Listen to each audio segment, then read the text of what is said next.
Oke, puji nama Tuhan. Haleluya. Oke, sama-sama kita buka teman-teman dari kitab 2 Petrus pasal yang pertama. Kita akan bacakan ayat yang kelima sampai ayat yang ke-8. Oke, yang punya Alkitab silakan buka sama-sama. 2 Petrus pasal yang pertama ayat yang kelima sampai ayat yang ke-8. Kita baca versi terjemahan baru ya. Yang sudah ketemu katakan amin. Oke, saudara saya akan bacakan dan saudara boleh simak pada Alkitab di tangan teman-teman. Justru karena itu kamu harus dengan sungguh-sungguh berusaha untuk menambahkan kepada imanmu kebajikan dan kepada kebajikan pengetahuan dan kepada pengetahuan penguasaan diri, kepada penguasaan diri ketekunan dan kepada ketekunan kesalehan dan kepada kesalehan kasih akan saudara-saudara. Dan kepada kasih akan saudara, terima kasih Nyong. Oke, kasih akan semua orang. Sebab apabila semuanya itu ada padamu dengan berlimpah-limpah, kamu akan dibuatnya menjadi giat dan berhasil dalam pengenalanmu akan Yesus Kristus Tuhan kita. Katakan amin. Puji nama Tuhan. Malam hari ini firman Tuhan yang ingin saya bagikan untuk semua kita di malam hari ini, saya berikan judul, saya bukan rumput. Semua katakan, saya bukan rumput. Terus Anda siapa dong? I am who you say I am gitu. Oke. Saya bukan rumput, bilang buat orang kiri kanan, saya bukan rumput. Ya, puji nama Tuhan. Haleluya. Oke, Levi Youth Ministry yang dikasih oleh Tuhan Yesus Kristus di malam hari ini saya ingin sampaikan sebuah pengajaran dan ini pribadi dalam perenungan saya menjadi sebuah warning untuk saya secara pribadi. Karena dalam hidup saya melihat bahwa orang itu harus progres. Orang itu harus bertumbuh dan orang itu harus berbuah. Tidak peduli dia siapa, dia mau hamba Tuhan, dia mau jemaat yang biasa, siapapun dia, Tuhan butuh melihat progres. Semua katakan progres. Nah teman-teman, semua yang hidup, semua yang ada, yang pernah diciptakan, yang hidup menganut sebuah prinsip yang sama, yaitu namanya orang. Kalau orang itu hidup, namanya kehidupan itu dia harus bertumbuh, dia harus berkembang, dia harus progres, dia harus berbuah. Amin. Berarti termasuk Anda dan saya, semua kita yang hadir malam hari ini, Tuhan juga butuh semua kita progres. Amin. Nah, kehidupan kekristenan adalah sebuah kehidupan yang progresif. Semua katakan progresif. Karena Allah yang kita sembah juga adalah Allah yang progresif. Oke. Itu sebabnya Allah ingin lihat semua kita yang hidup itu harusnya progresif karena Allah juga adalah Allah yang progresif. Nah saudara, hal yang sama juga berlaku untuk semua kita yang adalah anak-anak Allah. Amin. Tengok orang kiri kanan, colek dia, bilang buat dia, Anda harus progres. Nah dalam kehidupan kekristenan saudara, saya mau katakan bahwa pertobatan itu adalah sebuah langkah awal dalam kehidupan kita. Ibarat sebuah pertandingan, ibarat sebuah perjuangan iman, pertobatan adalah sebuah garis awal. Pertobatan adalah garis start untuk semua kita memulai sebuah perjuangan, memulai sebuah pertandingan iman bersama-sama dengan Tuhan Yesus. Sekali lagi saya ulangi, dalam kehidupan kekristenan, pertobatan itu adalah sebuah garis start awal dalam perjuangan iman kita bersama-sama dengan Tuhan Yesus. Kenapa saya katakan begini teman-teman? Karena banyak kali orang berpikir bahwa dia cukup terlahir sebagai orang Kristen dan itu menjamin dia untuk masuk surga. Saya mengatakan saudara, tidak berlaku hal yang demikian. Yang setuju katakan amin.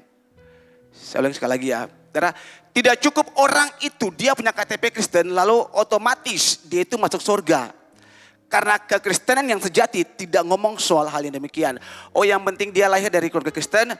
Oh yang saya, kakek saya, mama saya, semua Kristen. Saya pun lahir Kristen, KTP saya Kristen, maka otomatis saya masuk surga. Teman-teman maaf, tidak berlaku prinsip yang demikian. Kekristenan tidak menganut prinsip yang demikian. Oke, Anda Kristen tidak otomatis menjamin Anda masuk surga. Lah pastor, ini kita lihat. Teman-teman, amin ya. Darah ini yang paling praktis saja. Kalau orang itu Kristen dan dia otomatis masuk surga, maka saya jaminkan sekarang ini di surga ada banyak tukang selingkuh, ada banyak tukang korupsi, ada banyak pembunuh, ada banyak pencuri, amin. Karena semua orang-orang yang tipikal 1, 2, 3, 4 ini adalah juga kebanyakan orang Kristen, ya kan? Coba sekarang Anda ke lapas, Anda sekarang ke penjara. Pasti di sana saya yakin Anda akan temukan ada yang namanya Yohanes, Petrus, Paulus, Marta, Maria. Ada nggak? Bakal taruh ada. Iya kan? Amin ya. Jadi sekali lagi teman-teman dengar baik-baik. Kekristenan, Kristen itu tidak menjamin Anda masuk surga. Cuma katakan, Ya saudara, Anda dan saya kita semua, Alkitab katakan kita semua adalah mempelai perempuan, iya kan? Iya. Oke. Semua kita adalah mempelai perempuan. Dan kata firman Tuhan, satu saat mempelai laki-laki akan menjemput kita. Oke. Satu saat mempelai laki-laki akan menjemput semua kita. Karena Anda mempelai perempuan, tapi dengan baik-baik.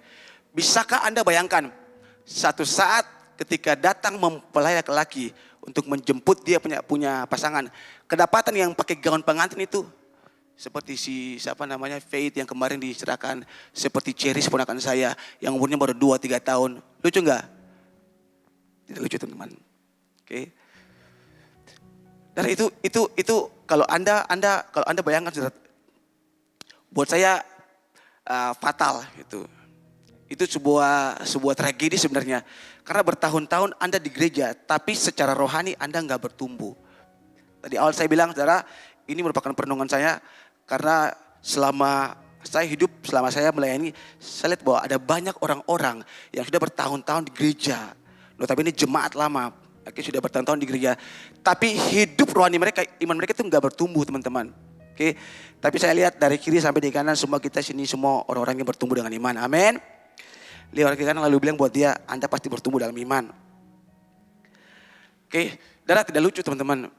Datang mempelai laki-laki, jemput kita. Oke, tapi yang dijemput yang pakai gaun itu anak kecil, ya kan? Gak lucu teman-teman. Itu tragedi sebenarnya. Oke, dan sudah pasti saudara, tidak ada mempelai laki-laki yang dia mau nikah dengan anak usia 3 tahun. Betul ya? Betul ya? Sama teman-teman. Jadi ini warning buat semua kita yang hadir malam hari ini. Sebagai mempelai perempuan, kita harus mempersiapkan diri kita dengan baik-baik. Supaya waktu kelak kita dijemput, kita kedapatan dewasa secara iman. Maka Anda layak untuk dijemput. Amin. Ya kan? Ya.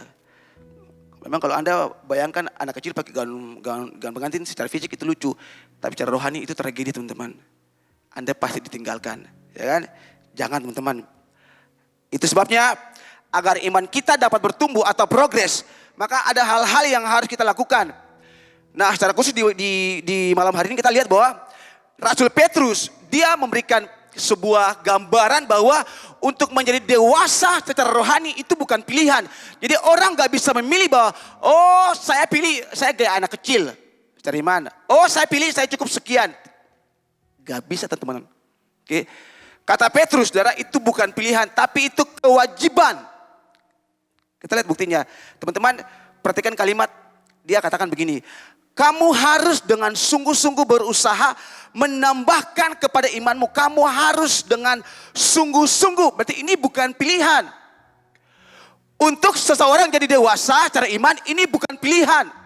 Ini bukan masalah mau atau enggak mau. Ini masalah kewajiban. Sekali lagi tengok orang kiri kanan bilang buat dia ini kewajiban. Ini keharusan teman-teman. Anda wajib dewasa secara iman. Boleh saya lihat teman-teman yang mungkin baru pertama kali hadir tadi sudah, yang mungkin baru sekitar 6 bulan atau mungkin baru 1 tahun di dalam gereja kita. Boleh angkat tangan.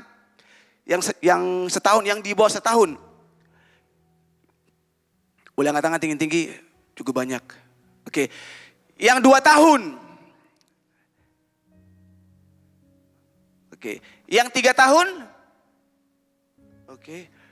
Nah, yang saya katakan berapa tahun? Yang 5 tahun.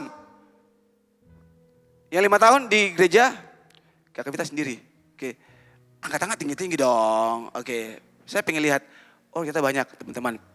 Oke. Nah, saudara, doa saya, harapan saya, oke, pertumbuhan iman saudara, pertumbuhan rohani saudara itu dia berbanding lurus dengan Anda punya umur ada di gereja. Ya, amin ya, amin ya. Jangan sampai orang baru itu mereka lebih cinta Tuhan, imannya lebih kuat dibanding Anda. Amin. Ya. Oke. Jadi sekali lagi dengar teman-teman, perkara menjadi dewasa secara rohani itu bukan perkara pilihan, itu bukan perkara mau atau enggak mau, itu kewajiban.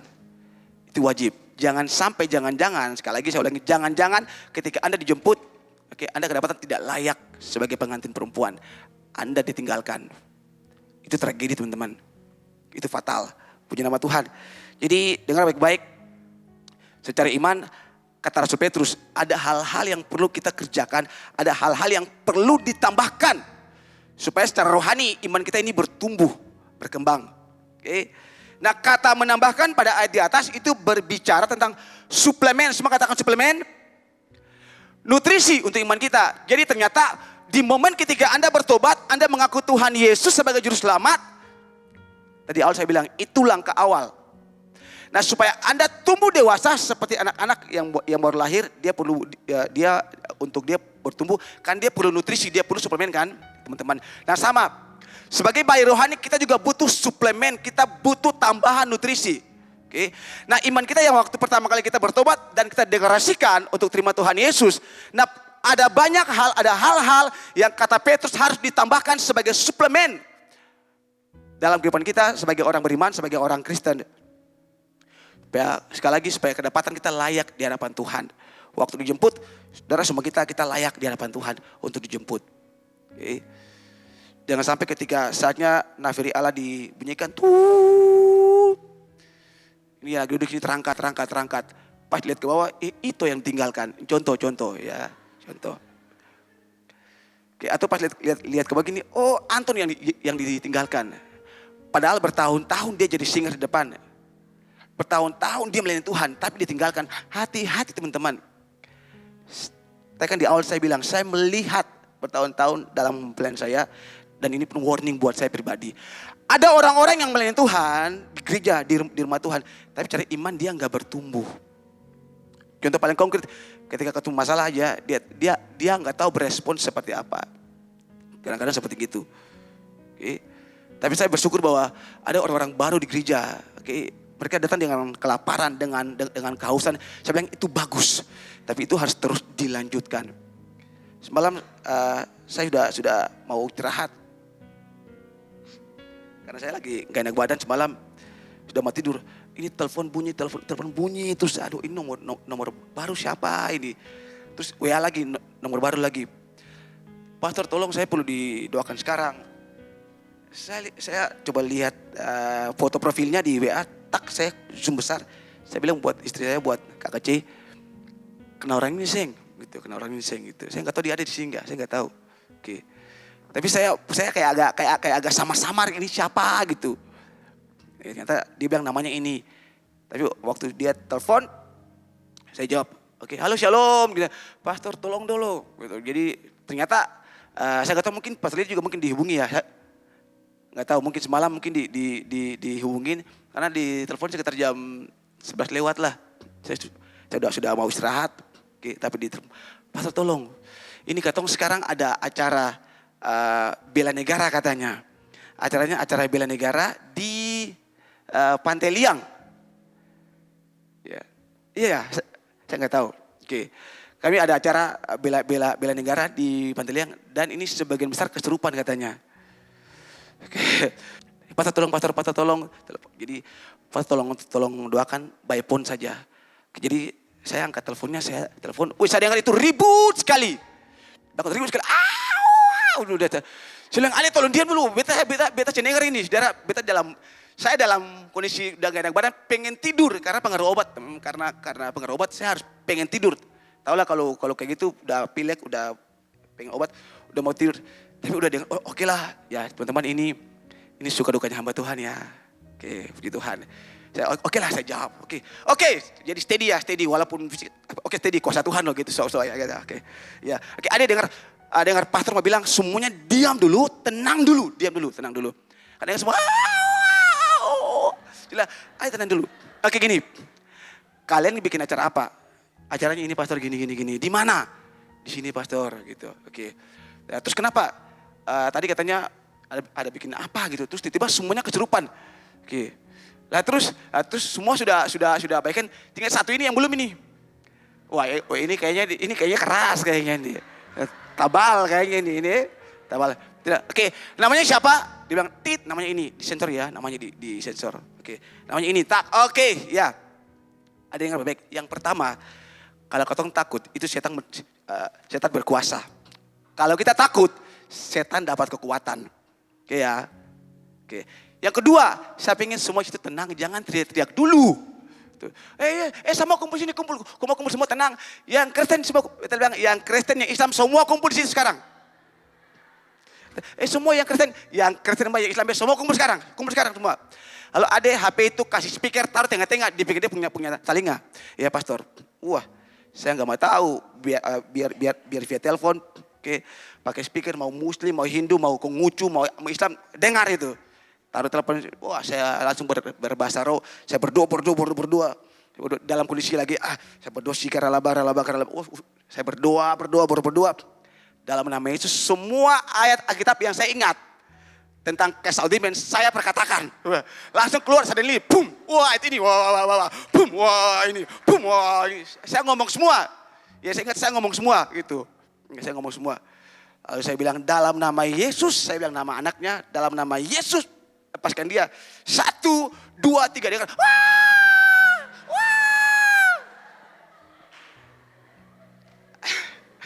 Saya diam gitu, diam gitu. Saya bilang, oke, berdoa dalam namanya semua ayat yang saya ingat saya sudah klaim semuanya. Kok tenang semua, teduh, dengar semua. Saya halo, iya Pak, halo. Oh, saya pikir putus gitu. Ya kan, takutnya sudah putus gitu kan. Kan lucu tuh, gitu udah putus lucu. Halo, iya Pak, halo. Oh iya, berarti masih kesambung. Dia ketemu berdoa. Pam, haleluya, amin. Puji Tuhan. Ya, halo Ade. Ya Pastor, gimana? Pastor puji Tuhan dia sudah tenang. Dong dia nama. Ini contoh, bilang namanya. Ya, Tesa. Contoh ya. Tesa, ini siapa? Kata-kata Tesa ini siapa? Tesa ini siapa? Ini kakak nih kenal. Oh iya, puji Tuhan. Bangun nih. Oke, Ade gimana? Pastor puji Tuhan sudah selesai, dia sudah bangun semua situ dan saya bilang sekarang semua yang situ semua kumpul kita mau berdoa. Jadi mau yang Kristen semua situ kumpul berdoa sekali lagi, berdoa tutup bungkus semuanya selesai. Tapi saya nggak tahu itu anak siapa, saya nggak tahu, saudara. Oke, puji Tuhan. Tapi saudara, saya bersyukur karena Tuhan Yesus, amin. Tepuk tangan buat Tuhan Yesus dong, haleluya. Darah yang maksud dari apa yang saya saksikan gini, darah. Saya sempat karena saya secara fisik saya capek, saya pengen tidur. Saya gini, saya berdoa enggak ya? Karena sudah baca dia punya pesan. Darah secara fisik saya gini, aduh, darah. Jadi ternyata secara fisik pun kalau sakit ternyata itu bisa sedikit mempengaruhi ya. Saya gini nanti kalau berdoa gimana cara? Dalam nama Yesus enggak, tidak. Saya berdoa dengan iman dalam nama Yesus. Saya perkatakan semua ayat saya perkatakan dalam nama Yesus Tuhan. Oke. Jadi teman-teman itu penting. Dan doa saya lain kalau ada model yang kayak gitu jangan telepon katong lagi. Bukan katong yang mau. Karena kami percaya teman-teman juga bisa. Amin. Ya, tepuk tangan dong buat Tuhan Yesus. Haleluya. Amin. Oke. Kami rindu waktu ada kayak gitu, mari kita yang berdoa. Langsung ke saldimen dalam nama Yesus pergi, gitu aja, ya kan? 5 tahun di gereja imannya nggak bertumbuh, ya kan? Mau usir setan nggak tahu pakai ayat yang mana, jangan-jangan pakai ayat kursi. Iya kan, sudah bertahun-tahun di gereja, tapi sudah kayak gitu masih pakai telepon hamba Tuhan lagi. Please, bukan katong sing mau teman-teman, tapi teman-teman perlu bertumbuh dalam iman, kuasa, demonstrasi firman Tuhan, amin. Jangan sudah 3 tahun, 4 tahun, 5 tahun di gereja. Tapi yang kayak gini masih butuh pertolongan hamba Tuhan. Sekali lagi, bukan kami tidak mau, kami ingin teman-teman juga dewasa dalam Tuhan, amin. Demonstrasikan kuasa Tuhan, iman Anda itu didemonstrasikan, itu yang paling penting, ya kan? Makanya ada di gereja, ada di komsel, itu penting. Youth itu penting. Okay?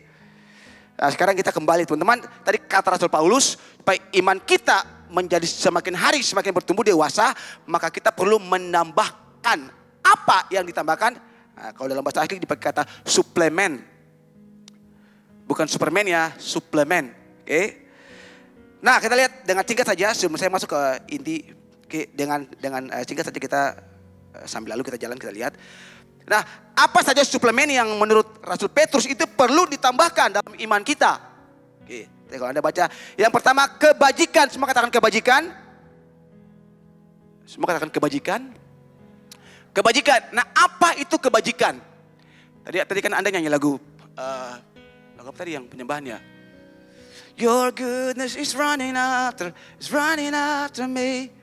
Anda tahu itu penggalan share diambil dari Mazmur 23. Oke.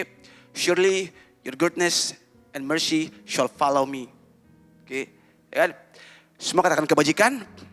Nah, apa itu kebajikan? Singkat saja ya, teman-teman, karena ini bukan fokus saya. Setelah ini, kebajikan adalah sesuatu yang mendatangkan kebaikan. Dalam hal ini keselamatan, keberuntungan dan lain-lain. Oke, kebajikan ini yang perlu ditambahkan. Jadi semua hal yang baik, saudara, ketika orang bertobat, orang mengaku Yesus sebagai juru selamatnya, imannya dideklarasikan pertama kali. Nah, nggak cukup sampai di situ. Yang pertama, kata Rasul Petrus harus ditambahkan dengan kebajikan. Nah, apa itu kebajikan? Segala sesuatu yang baik, yang mendatangkan kebaikan. Oke, itu yang perlu ditambahkan. Perbuatan baik, ya kan? Makanya iman itu nggak cuma diperkatakan, tapi juga didemonstrasikan. Yang kedua, saya lewat. Nanti kalau ada poin yang penting, baru saya tambahkan. Yang kedua, setelah kebajikan, apa yang perlu ditambahkan? Yang kedua, pengetahuan. Semua katakan pengetahuan. Oke. Ini adalah segala sesuatu yang diketahui. Atau bicara soal kepandaian. Semua katakan kepandaian. Nah, khusus untuk poin ini saya perlu jelaskan sedikit, teman-teman. Karena semua kita di sini pelajar, mahasiswa, oke, yang sekolah, dan juga yang bekerja. Saya perlu sampaikan di sini, saudara. Alkitab tidak pernah mengkonfrontasikan antara iman dengan pengetahuan. Lagi saya ulangi ya. Alkitab tidak pernah mengkonfrontasikan antara iman dan pengetahuan. Kadang-kadang kan kita dengar khotbah iman bertentangan dengan pengetahuan. Dalam hal apa? Kalau orang punya pengetahuan yang salah, dia pakai untuk menentang iman Kristen, iya itu berkonfrontasi. Tapi sejak awal Alkitab tidak pernah mengkonfrontasikan antara iman, sekali lagi, dengan pengetahuan. Justru lewat pengetahuan iman itu dibuktikan. Justru lewat pengetahuan itu Allah itu dibuktikan bahwa dia exist, God is exist. Lewat pengetahuan. Kepandaian Anda. Jadi waktu Anda pintar, Anda pandai, harusnya nama Tuhan dipuji, nama Tuhan dipermuliakan. Waktu Anda pintar, waktu Anda pandai, Anda cakap dengan sesuatu di kantor, di sekolah. Waktu orang lihat hidup Anda, harusnya orang, wah Tuhan Allah itu hidup, luar biasa. Ya kan? Daniel itu begitu pintar, begitu pandai. Sampai orang-orang di Babel yang tidak kenal Tuhan, sampai mengakui Allahnya Sadrak, Mesak, Abednego, Daniel begitu luar biasa. Semua sembah Allahnya. Saudara, Daniel itu bukti hidup bahwa tidak pernah pengetahuan itu berkonfrontasi dengan iman Kristen, enggak pernah. Justru sebaliknya, oke? Lewat pengetahuan, kepintaran, kepandaian, itu iman Kristen itu ditopang, gitu.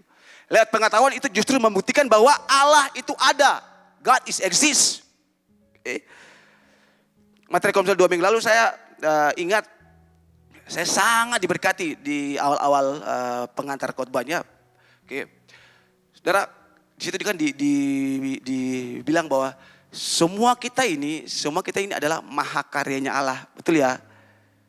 Anda kayak gak yakin kalau Anda ini mahakarya Allah. Oke, saya ulangi. Semua kita adalah masterpiece-nya Allah. Semua katakan masterpiece. Lihat orang di kanan, colek dia lalu bilang bahwa dia Allah itu masterpiece. Bukan Master Bean, oke? Masterpiece. Haleluya. Oke, teman-teman. Anda itu satu-satunya di antara 5 miliar penduduk di muka bumi. Amin. Dong, saya yakin. Saya yakin cuman ada satu-satunya Ewin Latubesi di muka bumi. Saya yakin. Pastor, tapi kalau kembar, secara fisik mungkin sama. Tapi kalau kepribadian, karakter pasti berbeda. Amin ya. Oke. Ada yang tahu berapa jumlah penduduk yang pernah hidup? Nggak tahu ya, beta juga saya tahu, makanya beta tanya. Tapi di antara semua yang pernah hidup, tidak ada yang pernah mirip persis sama dengan Nathan, Goa, Mesak. Nggak ada, cuman satu-satunya, amin. Berbahagialah yang mendapatkan Natan Koa Mesak. Haleluya. Berbahagialah yang dapatkan Arul Lebang. Cuman satu-satunya, amin. Dan kalau Anda pikir, ayo beta nih, ayo muka yang baik. Anda cuman satu-satunya loh, Anda itu unik. Amin. Lihat orang kiri kanan, pakai gaya begini, Anda bilang pada beta unik. Anda seperti nggak percaya. Serius betul, Dara. Tidak ada satu orang pun yang sama persis. DNA Anda itu pun berbeda. Coba kalau lihat Anda punya kromosom, susunan asam amino. Wah, ini kalau kita ngomong kimia. Dan itu berbeda, teman-teman. Berbeda. Gak ada yang sama persis. Dara, manusia ini bukti bahwa Allah itu luar biasa. Tubuh kita yang maha kompleks bisa Tuhan ciptakan tanpa ada satu kekeliruan pun. Tepuk buat Tuhan Yesus, haleluya. Waktu orang hitung, kalau orang punya pembuluh darah digabungkan sama seperti keliling permukaan bumi. Dari itu bukan cuman sekedar pengetahuan, itu membuktikan bahwa Allah itu dahsyat luar biasa. Wow. Oke. Coba Anda bayangkan satu saraf saja putus dalam kepala Anda. Bayangkan, ini saraf motoris yang mengatur Anda punya pergerakan. Ya, nanti Anda bilang gini, oh ya kita punya 2 poin. 1, 2, 3, 4, 5 nih. Ya kan? Atau ini saraf motoris ya yang mengatur gerak. Oke. Satu saraf saja putus. Oke. Dijamin Anda jalan, Anda pasti salahkan pemerintah. Karena Anda bilang pemerintah bikin jalan tuh turnai. Bisa jadi ya. Oke. Tapi kita bersyukur tubuh yang sangat kompleks ini. Tidak ada satu makhluk pun di muka bumi yang sekompleks manusia, sekompleks Anda. Tapi Tuhan sangat luar biasa. Yang lebih luar biasa lagi, kita bilang gini. Sejak kita masih bakal bayi, Allah itu sudah melihat kita. Dan hari-hari hidup kita sudah Dia tetapkan. Haleluya. Dan Tuhan tahu hari ini Anda akan ada tanggal 24 September Anda akan ada di ibadah Levi's Youth Ministry. Tuhan tahu loh. Sangat luar biasa. Sangat luar biasa. Oke. Jadi sekali lagi saudara, harusnya ilmu pengetahuan itu tidak pernah dipakai untuk mengkonfrontasikan iman kita. Tidak pernah. Sebaliknya dengan kita punya pengetahuan, nama Tuhan harus dipuji, nama Tuhan harus dipermuliakan. Amin. Kita lanjut ya. Dari itu singkat saja. Oke. Yang kedua, apa yang perlu ditambahkan kepada iman kita? Yang ketiga, penguasaan diri. Semua katakan penguasaan diri. Di sini itu bicara mengenai segala sikap dan perkataan yang tidak lepas kontrol. Sikap, perkataan yang tidak lepas kontrol. Oke. Nah, mungkin salah satu contoh penguasaan diri yang sangat luar biasa pernah Yesus demonstrasikan, pernah Yesus praktekkan ketika Dia berpuasa 40 hari, 40 malam di padang gurun dan datanglah iblis mencobai Dia. Di situ Yesus benar-benar mendemonstrasikan penguasaan diri yang luar biasa. Oke. Cobaan pertama soal daging, nafsu. Oke. Lapar tau? Kok anak Tuhan, batu tuh jadi roti, coba. Oke saudara, dalam hal penguasaan diri semua kita pasti akan dicobai pada aspek ini, pada area ini. Nafsu daging kita, kedagingan kita. Oke. Ya mungkin soal makan minum, kalau orang nafsu makan minum bisa dikontrol, nah sudah selesai. Tapi mungkin yang paling konkret, yang paling faktual yang kita lihat, orang banyak dicobai soal nafsu seks. Dan banyak kali orang gak bisa mengontrol diri, menguasai diri di area ini. Maka saya bilang ada banyak orang cuma ada di gereja sebagai orang Kristen, tapi dia gak bisa menguasai dirinya kalau ngomong soal seks. Tidak banyak yang bisa menguasai ini. Soal kedagingan dia jatuh, gagal terus. Oke. Padahal kita bilang supaya ini syarat, supaya kita dijemput ya. Oke. Untuk iman kita harus ditambahkan penguasaan diri. Salah satunya kita menguasai diri kalau ngomong soal kedagingan. Oke. Soal seks teman-teman. Oke. Banyak kali orang jatuh di pornografi, jatuh berulang-ulang, didoakan jatuh lagi. Nah kalau pas Tuhan datang jemput Anda, masih bayi, sayonara, amato, selamat tinggal, vaya con Dios, adios amigos, my darling. Ya, serius betul. Oke. Penting teman-teman. Yesus lolos pertama. Yang kedua, iblis bilang gini, ya kan? Oke. Kan ada tertulis. Kan kalau si buang diri ke bawah, malaikat menatang engkau. Kalau jatuh, tidak sampai terantuk batu di bawah tergeletak. Coba yang kedua, adalah penguasaan diri soal kekuasaan. Oke, kekuasaan. Dan banyak kali orang jatuh soal ini teman-teman. Oke, saya berdoa teman-teman yang sudah bekerja, oke, yang saat Tuhan promosikan di tempat-tempat khusus, dengar baik-baik, itu dikasih sama Tuhan. Oke. Itu penting. Kemarin saya sempat sharing dengan teman-teman di Asher, juga teman-teman di konseling saya. Saya sharing apa yang saya dapatkan. Dan situ saya sharing soal kadang-kadang teman-teman promosi itu bisa bawa orang tuh jauh dari Tuhan. Ini yang memang agak ini Mama Gembala juga sampaikan. Kita berpikir bahwa pastor ini naik ini pastor. Tapi Anda nggak sadar bahwa apa yang Anda dapatkan itu justru membawa Anda jauh dari Tuhan. Kadang-kadang ada promosi yang bawa Anda jauh dari Tuhan.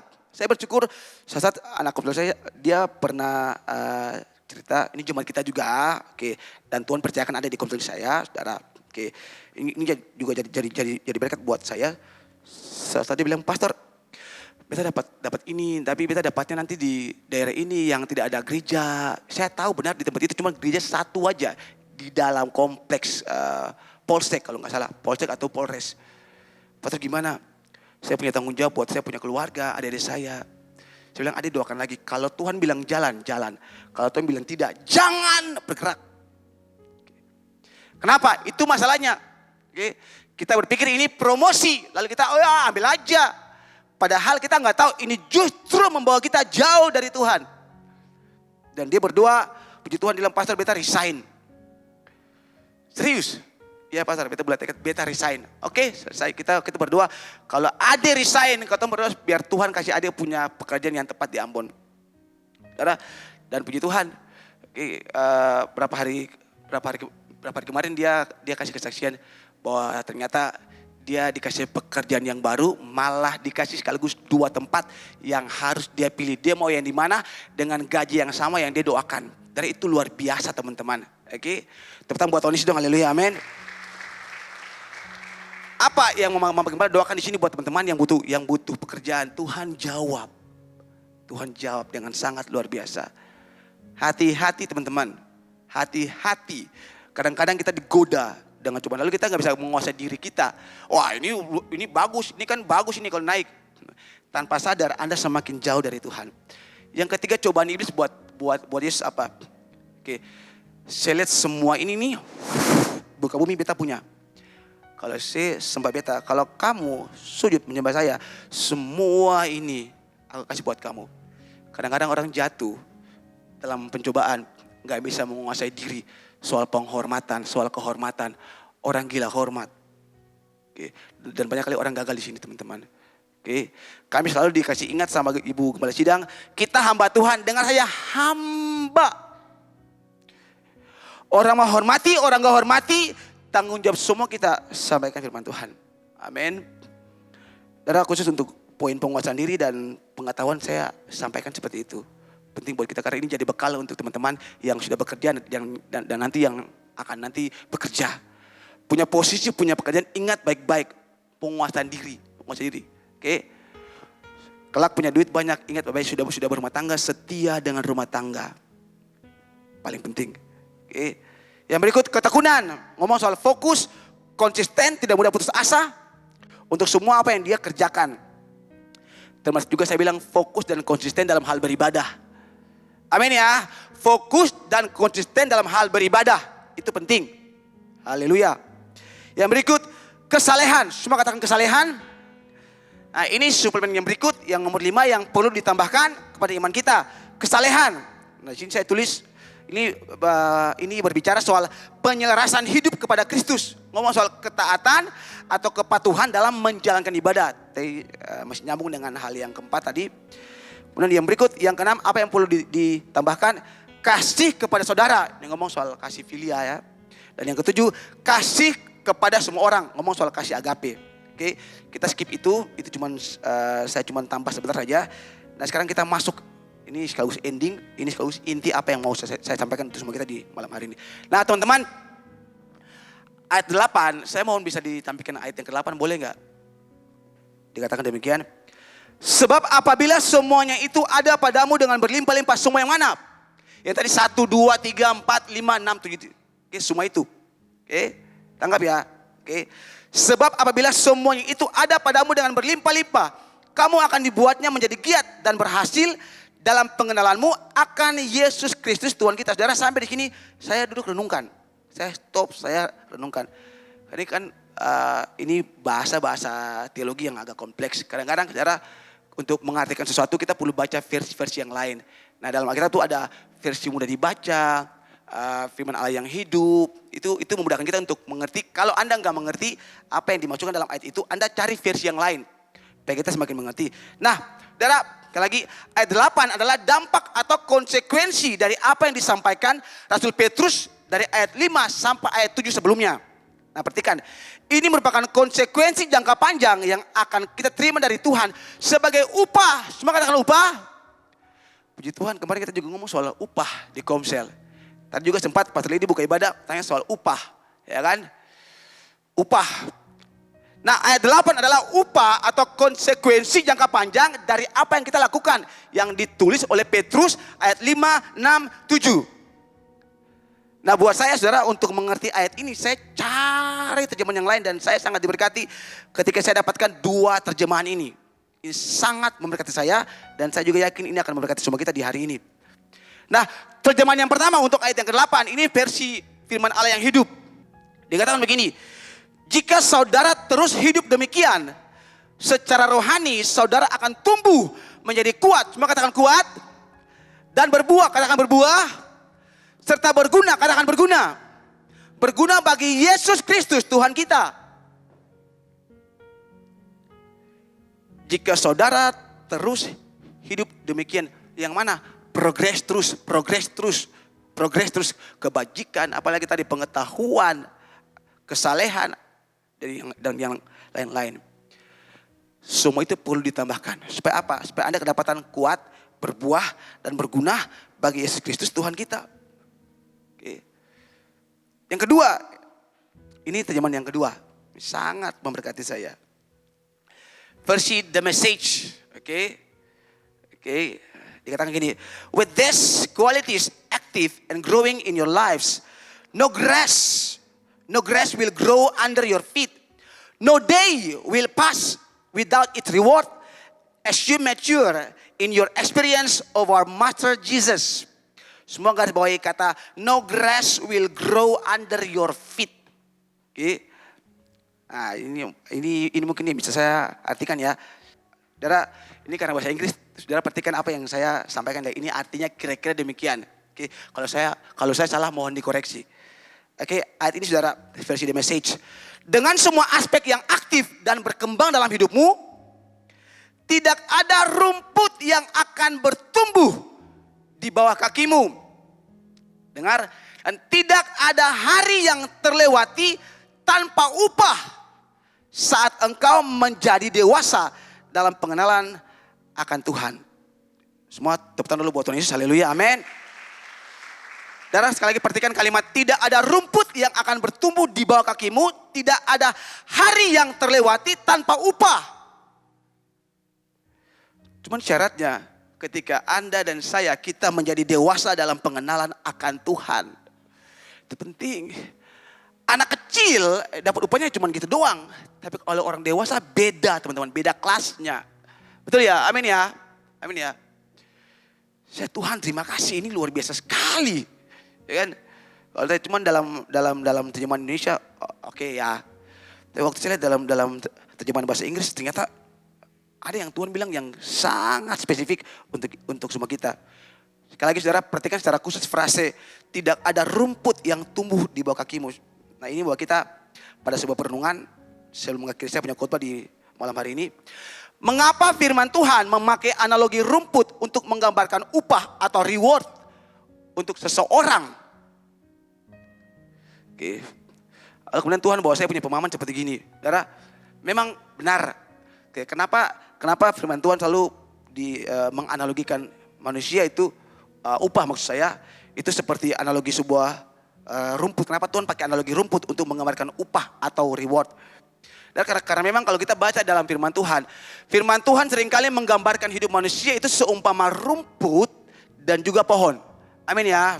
Oke, sekali lagi, firman Tuhan seringkali menganalogikan hidup manusia itu seperti rumput dan pohon. Semua katakan rumput dan pohon.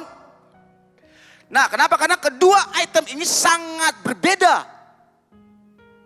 Kedua item ini, rumput dan pohon, sangat berbeda. Makanya Anda perhatikan baik-baik. Oke? Nah, semua orang pasti tahu ini. Rumput ukurannya apa? Pendek, betul? Pastor kita di rumah rumput, woi, tinggi begini pastor. Itu namanya pamalas. Makanya rumput pele dalam rumah, ya kan? Rumput pendek aja, oke? Kalau pohon ukurannya tinggi, beda ya. Oke? Nah, rumput ukurannya pendek, pohon tinggi, terus rumput tidak berbuah, hanya berbunga. Ada yang pernah lihat rumput dia berbuah? Oke, ada ya, berbunga. Pohon dia berbunga, dia juga berbuah, ya kan? Nah, rumput berumur pendek, pohon umurnya panjang, ya kan? Ya semua orang tahu lah. Rumput dia punya akar, batang gak kuat. Apalagi kalau musim hujan, kita pinggir rumah tinggal, cabut aja. Ya. Pohon, maaf, sampai atas keluar, bawah keluar juga pohon senta cabu. Karena akarnya kuat, batangnya kuat, ya kan? Kalau kita baca Alkitab mengumpamakan manusia itu seperti pohon senobar, ya kan? Pohon kurma, pohon arah di Libanon, ya kan? Seperti gitu. Nah, dari perbandingan ini jelas terlihat bahwa orang-orang yang memiliki kualitas hidup seperti yang tertulis dalam ayat 5 sampai ayat yang ke-7, iman, kebajikan, pengetahuan, penguasaan diri, ketekunan, kesalehan, kasih.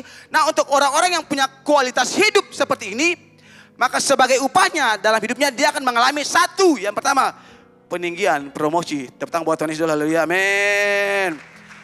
Lihat orang ke kanan bilang dia brosis, itu ale. Lagi ya, untuk orang-orang yang punya kualitas dalam ayat 5 sampai ayat yang ke-7 tadi saudara. Yang pertama buat dia upah yang Tuhan siapkan. Selain yang kemarin ya, berkat pengembalian ganda, kemudian berkat bonus tambahan, ada 3 poin itu. Nah ini juga jadi upah buat semua kita. Kalau kualitas ini itu kita tambahkan dalam hidup kita. Artinya Anda progres dalam Anda punya hidup. Yang pertama soal promosi peninggian. Yang kedua, upah apa? Anda akan berbuah banyak. Amin. Anda produktif dalam pekerjaan, Anda produktif dalam Anda punya bisnis, Anda produktif, Anda excellent dalam Anda punya studi. Yang berikut, Anda akan sehat, punya umur panjang. Rumput, umurnya pendek. Pohon, umur panjang. Ya kan? Saya ingat itu ada sebuah pohon oak itu di Inggris sampai sekarang umurnya sudah lebih dari 100 tahun. Pohon umur panjang. Rumput, hari ini ada, kata kita besok siang ada lagi. Umur pendek. Oke. Yang berikut saudara, upah apa, reward apa? Dia berguna. Jadi berkat untuk banyak orang. Oke. Ingat baik-baik, orang-orang yang tipe seperti gini, oke, yang dapat reward seperti gini, hanya orang-orang yang tadi kata Rasul Petrus menambahkan ayat 5, 6, 7, menambahkan itu dalam dia punya kehidupan. Jadi tidak cukup orang hanya bertobat, jadi Kristen sudah cukup. Tidak bisa teman-teman. Anda perlu menambahkan hal yang tadi dalam Anda punya hidup. Supaya apa? Semua reward ini Anda dapatkan. Amin. Oke. Jadi waktu saya renungkan ini saya bilang Tuhan terima kasih. Gitu. Tuhan terima kasih. Saya tahu saya ini pohon, saya bukan rumput. Saya bukan rumput, tapi saya pohon. Oke. Kalau rumput, pendek. Pohon. Peninggian. Berbuah, produktif, sehat, punya umur panjang. Oke. Ada sini yang tahu kapan dia meninggal?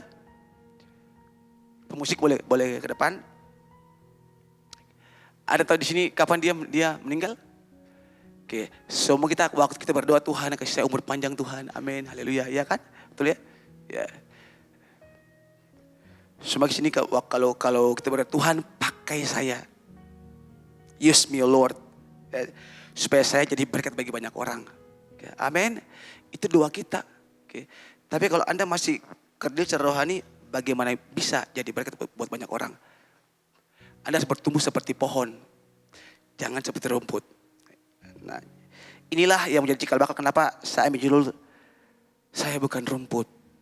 Karena iya benar, rumput hari ini ada, besok jangan ada orang yang ingat. Tapi kalau pohon, dong ingat. Saya waktu pindah ke Gunung Nona, Pak Pendeta ingat batas tanah. Yang saya ingat pertama pohon alpukat. Ya kan? Kalau Pak Pendeta ingat batas tanah, ingat Pak, rumput duri, lah orang picah belakang lah batas hilang juga. Tapi kalau pohon, coba cabut, nggak ada. Itu diingat teman-teman.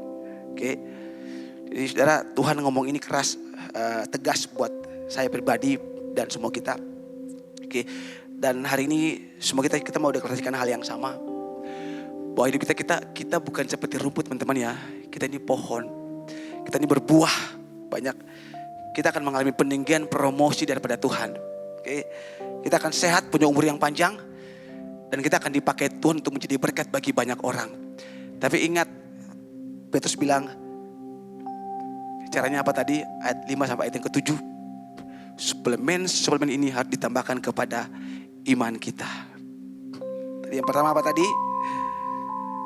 Kebajikan, pengetahuan, penguasaan diri, ketekunan, kesalehan, kasih kepada saudara, kasih kepada semua orang. Sehingga boleh ke depan semuanya. Supaya kita boleh bangkit berdiri sama-sama.